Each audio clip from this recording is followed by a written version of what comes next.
Today I'm reading a story from my collection, We'll Find a Place for You. The story is called Marble Springs Cemetery Incorporated. I wrote it based on a letter I got from the local cemetery association asking for donations. And the story came to me, and I submitted it to Cemetery Gates Media and got an acceptance in like 30 minutes. It's never happened before or since. And of course, the money I made went directly to that cemetery association. That seemed only fair. So let me read this story to you. October 1st, 2020. Dear friends of Marble Springs, due to the recent pandemic and general lack of attendance, we have not been able to host our fundraisers and even had to cancel our annual Memorial Day Jamboree and Decoration Day Flower Fest, which means we are severely lacking in monetary contributions to help with the ongoing maintenance and expenses for this Marble Springs Cemetery. When you donate to our little cemetery, we use those funds to keep the grass trimmed and the flowers fresh. Maybe consider a donation on the birthday of a deceased loved one, or as part of your holiday season giving. We are also a 501c3 nonprofit, a boon come tax season. Maybe even consider adding us as a beneficiary when completing your estate planning. We are especially concerned as October 31st is fast approaching, and we simply don't have the funds to properly contain the restless.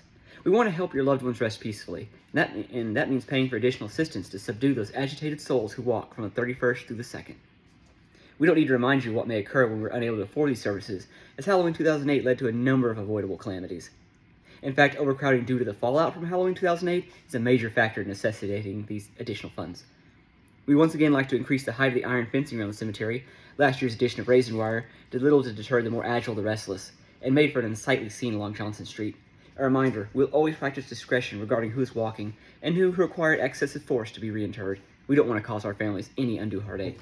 We highly recommend putting off any visits between the dates of October 31st through November 2nd, as we cannot guarantee your safety. For most of the year, our cemetery is pristine. The graves are always well manicured, and we go out of our way to pick up the trash along Dogleg Drive. When your loved ones are at rest, we want you to enjoy peace of mind, but we desperately require additional funding to help take care of the restless, and certainly need more able bodies to ensure they remain on premises.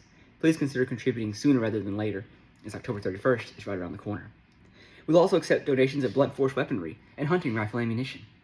And of course, we're always looking for volunteers.